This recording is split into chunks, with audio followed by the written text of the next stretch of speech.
Welcome to the summary part of the lesson where we're going to summarize all we have learned so far.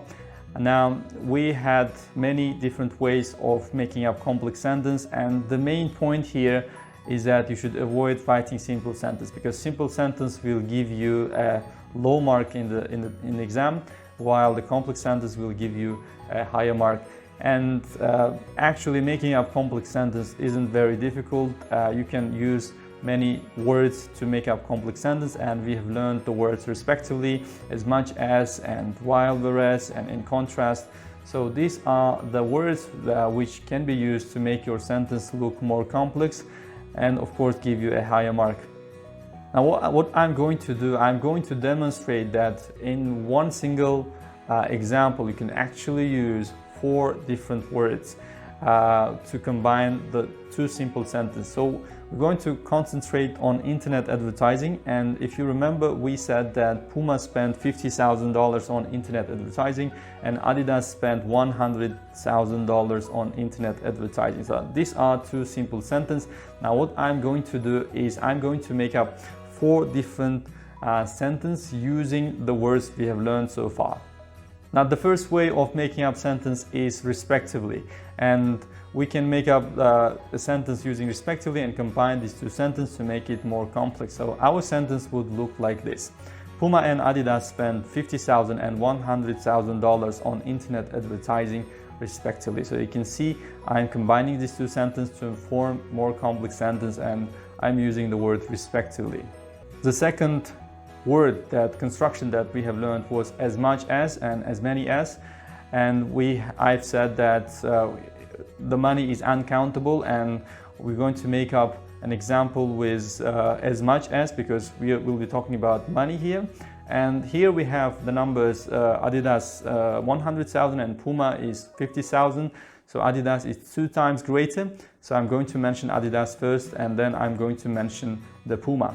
So the example that we can make here is Adidas spent twice as much money on TV advertising as Puma. So Adidas spent 2 times more money than Puma. So I'm using the as much as construction here. We also learned how to contrast ideas through the use of words while, whereas, in contrast, and conversely. I'm going to use while and whereas first. And I said that you can use while and whereas interchangeably. I'm using the word while here, but you can also use the word whereas. And our sentence would look like this: Puma spent $50,000 on TV advertising, on internet advertising, sorry, and while Adidas spent $100,000. So here I'm using the word while to make comparison, to contrast the 2 spendings by 2 companies. And you can see here the punctuation here, as I said, the difference between the other words while and in contrast is only in punctuation.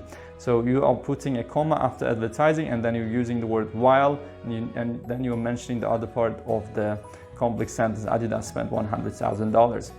You could also contrast those 2 ideas with the use of the words in contrast and conversely. So let's do it. Puma spent $50,000 on internet advertising. In contrast, Adidas spent $100,000. As you can see, I'm again contrasting 2 ideas, and I'm using the word in contrast. In the previous example, I used while, and this time I'm using in contrast. But the function, the meaning is the same. I'm contrasting the 2 spendings, and I want to highlight that one spent less and the other one spent more. So this time I'm using in contrast, and the only difference is in the punctuation.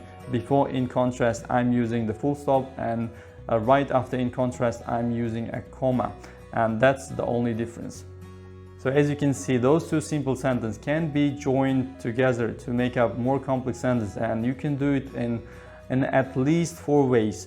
These are just 4 ways of writing more complex sentence, but of course there are many more ways of writing, but these are the most common, the easiest constructions that you can use. And the point of teaching you all these ways is I want you to learn variety, because variety is something that examiners look for.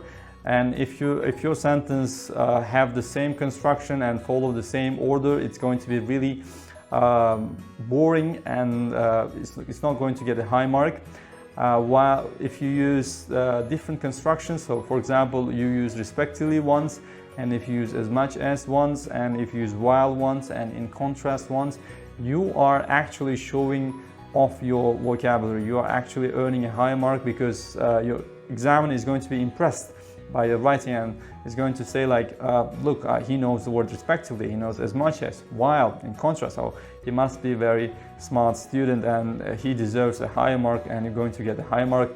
But of course, with the condition that you use them properly and correctly, grammatically correct. They have to make grammatically correct sense as well. So make sure that you learn these words and incorporate those words into your essay. Try to use them like at least once, one of these words. Like if you keep using these words, you're going to have a full essay. If you just use them once, you're going to have a good, nicely looking essay, because I mean, there are so many ways of using so many words that you can use to make up complex sentence, and just make sure that you learn these words and write more complex sentence in your task 1 essays. This brings us to the end of this lesson, and one more section left, which is going to be a model answer, where we're going to apply the knowledge to write the model answer on the same bar chart that we have been discussing so far. And you can see it in real life examples where we're going to use these words in contrast, while, whereas, respectively, and you're going to see how you can actually use these words to describe pie charts in real life examples. So see you in the next lesson. Take care. Goodbye.